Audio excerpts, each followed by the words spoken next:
Quran, there's nothing that can match the Quran. According to who? Okay, so this is okay. Listen, man. Look, man. This is subjective. Look, Subjective. no. Listen, man. Okay, no, hold on. What, can you name me one thing that can match the Quran? My friend. Look. Hey. Look, first of all, I want everybody to remember for the record, I was in my own discussion. I got hijacked again. Okay, he's bringing me off onto things, and I'm like, I'm trying to work with it, but listen, to be honest, man, look. Do you want to speak? I want to fit. I'll let you say what you gotta say quickly, but look, man, I'm not interested to fight with you. If I don't want to fight you. Listen, I don't say I want if to you fight already believe that the Quran is the final book and there's nothing I can say that would switch your mind, then why are you even here? Like, you're not gonna convert me like that. Okay. Listen. So all I gotta say is, look, I'm here. Listen. Okay. I'm here to preach what I gotta preach, and there are people listening. Look, I don't mind, David. Can I just say something, please? What would you? So okay, are we done? I just want to. I want to speak to you. Okay, look. One second. Can I hold it? Oh, you want to hold it? Yeah, I'll hold it. But listen, I'm gonna go back to what I'm preaching. That's fine. First of all, you're allowing me to speak, yeah? Because what it is not exactly. I mean, I'm kind of like pushing a corner. Right? Okay, no one's pushing the corner. Okay, so I'm not forcing you to do it. Okay, so can I just finish what I'm going to preach then? Yeah, you can. Of course you can. Okay, how about I do that? But I've been patiently waiting actually for you. Okay, can I do that then? You can. I mean, the thing is, look, can I say something? Can I make so my I don't point? have a choice. Bro, of course you can. Okay, you so can I go preach? Why are you trying to make it seem like... Hold on. Why are you trying to make it seem like... My point is what I'm trying to make. I don't know you, man. What's your name? Mohammed. Listen, Mohammed, I have nothing against you. Okay. I didn't come for you. I don't know you. Look, I'm preaching what I got to preach. Can I say something? Do you know the story of Jesus Christ when the woman from Samaria, or I don't know where she was from, and she came down to Jesus Christ, yeah? And then he said that, you know, because you're not from you're a Gentile, sure. I don't preach my message to the dogs. I hope that you're not. I hope you're not taking that kind of sentiment now and thinking I'm some kind of dog. Because here I'm trying to ask you a question as a Christian. Now, whether you think that I am allowed to have a conversation with you or not, you've come to a place where literally conversation is the key. Sure. So you could. And this whole place, people are listening. Do you get me? So look. The thing is, what my friend told me, he comes from Canada as well, which I'm guessing you're from, yeah? Sure. He told me that what you do online is that you go to people who have very weak English skills, who are Muslims, and then you interrogate them on the streets of Toronto. Now, my point is, look, here we are specialized in polemics and debate.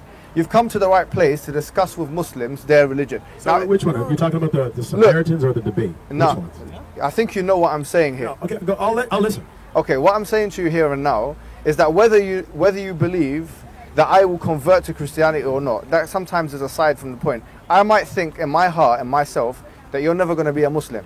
Yeah, I discuss the issue of Christianity and Christian theology versus Muslim theology for the best. I mentioned the Samaritan woman to show you that there is some basis in the biblical discourse for getting rid of people who are non-Gentile or who are non-Jewish, Gentiles. So maybe, I know this would be quite ironic being a Gentile yourself, maybe you got this kind of message and that's why you don't want to speak to any of the Muslims and you want to teach them and you don't want to listen. Oh, no. Actually, many Muslims are listening to me right now, and they're actually people that want to learn. Okay. Now, why don't we edify ourselves, each other? For a second? Of course I can. When I came here, man, this is the first time I'm in the Speaker's Corner. I hear about things. And to be honest, I struggle with the concept of speaking corners for one reason.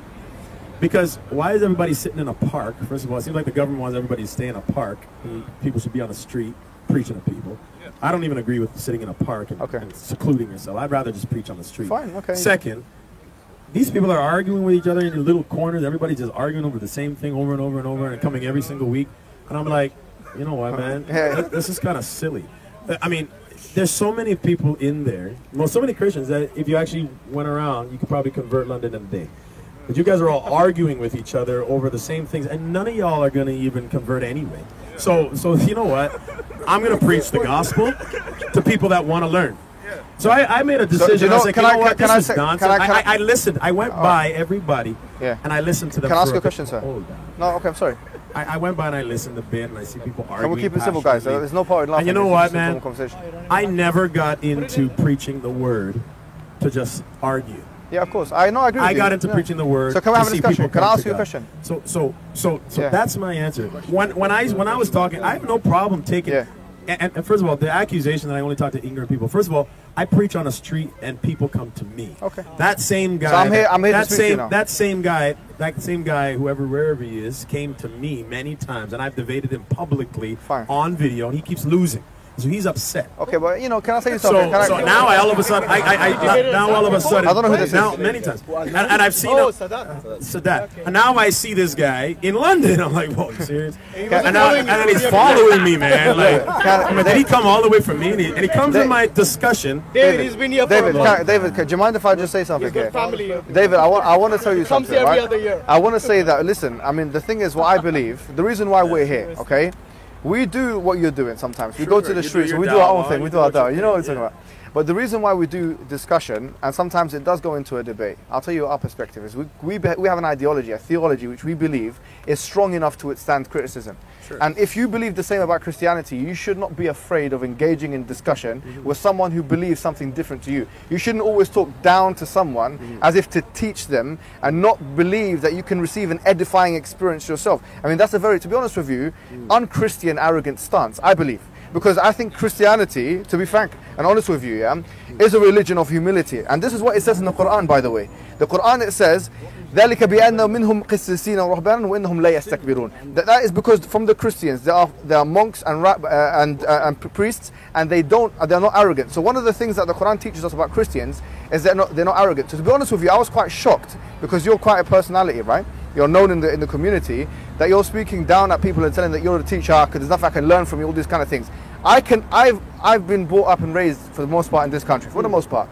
My teachers were homosexuals, atheists, Christians, and some Muslims. And I've learned from all of them, right? So I'm standing here in front of you. I know that you might not agree with me theologically, but I hope that we don't reduce ourselves to the intellectual scribbling of saying that, you know, we can't teach each other anything at all. I think that's an arrogant statement. No. Here's what I'm saying, man. Look, first of all, I'm not arrogant and I'm not afraid, okay? I wouldn't come all the way here if I was afraid. I'm not afraid, okay? Okay, fine. Just clear that up. If you think I'm arrogant, I mean, I don't know. I didn't say you're arrogant. Okay, I'm not. I said it was an arrogant statement. So you could be someone who's a good man, but you got an arrogant statement. I get it. Yeah. So basically what I'm saying is, look, when I'm in the middle of a dialogue, yes, sir. Or not in a dialogue, in the middle of what I'm saying, yes, sir, and people interfere and interrupt, yep.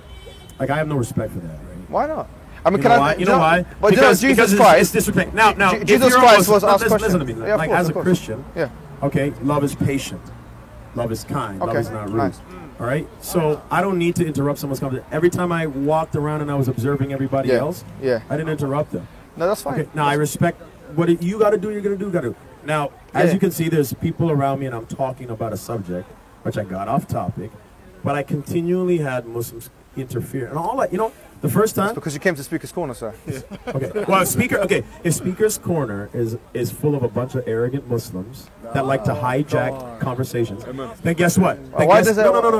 Listen. You said it's Speaker's Corner. Therefore, what is this? No holds barred, no respect, and from a bunch of religious people that have no respect. I didn't say no respect. Listen. That's not so whatever you meant. I said that's a place of challenge and discussion, sir. It's not a place of monologue, sir. That's what I meant. As when I went into Speaker's Corner, I see people sitting in parks, enjoying their time. Yeah. I see people speaking by themselves. By the way, look, maybe you're right. Hear me out. With all due respect, listen. If all people listen, mockers and scoffers. If everybody wants to, the Bible says there will be mockers and scoffers. See, man, you're a perfect example of that. Hey, man, look, mockers and scoffers. Listen to me. Okay, guys. Mockers and scoffers. Guys, my point is that some people want to have these debates. Yeah. Some people don't. Some people want to preach, and some people. Do you want to have a discussion? It's called Speaker's Corner. Can we have a discussion? Look, I was forced into many discussions. Sir, you're not forced into anything, sir. You're here, as an autonomous free agent. You're right. I'm not forced. But every time I say, can I keep speaking, you kind of force your view. So, I don't know what to say right now. I mean, either I can walk away again. Do you want me to leave? I mean, am I not welcome to be here? Listen, you can do whatever you want. So, back to the Samaritan. Do you want to have a discussion, sir? Back to the Samaritan. No, this is not what I was talking about. I used that as a peripheral point. You know what I want to do? Yes, and I said what I wanted. I want to go back to preaching what I was preaching. Yeah, can I do that? Amen. You can, of course, you can do that, sir. Okay, so let me do that. And if you want to stand by and listen, and maybe if I have time, David, can I just say one? No. You need to hear me. David, come on, please. It's not nice. Because what you're doing is you're forcing. I'm not forcing. You're forcing a debate. I'm just speaking, sir. David, you're the microphone. Come on, sir, please. I said I want to go back to what I want to do. That's fine. You can I just ask you? Can I ask you a question, sir? Can I do that? You ask me a question. Can I ask you a question? No. David, come on. I can't. So you're forcing me. Okay, where is it? I'm joking. David, I just wanted to make one point, sir. So anyway, I'm going back to what I wanted to preach. Since I'm not I was preaching. So that is this a Christian? I took about 30 minutes of my No, I'm time happy. No, I'm happy to with answer that. questions, I'm happy with that. and I answered the Anyways, questions. thank you so much. Sir. No problem. Thank you, sir. Thank you, Christians. Thank you, sir. So I took my time to answer the questions. questions, Thank you, sir. Thank you, sir. and the questions didn't Thank you, get sir. anybody anywhere. Thank you, sir. Thank you, sir. Okay. Thank you, sir. So unfortunately, Thank you, sir. we're going to. Thank you, sir. God bless you. Jesus, not jail. Numbers, Thank you. chapter 31. Did you guys love it so much? What if you were dying from thirst and hunger? Would you give your iman up, your faith up, in order to survive? Probably not. Probably not. Because you'd rather die in hunger and thirst than give up your religion, right? This is how much we value our faith. It's priceless. Brothers and sisters, let me introduce you to Norway. This is a European country where the vast majority of people have become irreligious. There are 200,000 Muslims of a population of about 5 million, and most of these 200,000 Muslims have no idea how to explain Islam to their non-Muslim friends and neighbors. But that needs to change. Allah sent His messenger to call people to eternal success, and that is why Muslims in Norway are now establishing a masjid and dawah center to enhance the Norwegian dawah. But they cannot do this alone. We need to support them. If you donate to this cause, you will inshallah reap the rewards of thousands of Muslims coming back to Islam, and many of those will become du'at and invite to Islam. You will share in the reward for all those shahadas and good deeds to come, inshallah. So click the link and donate now and share the video for extra reward.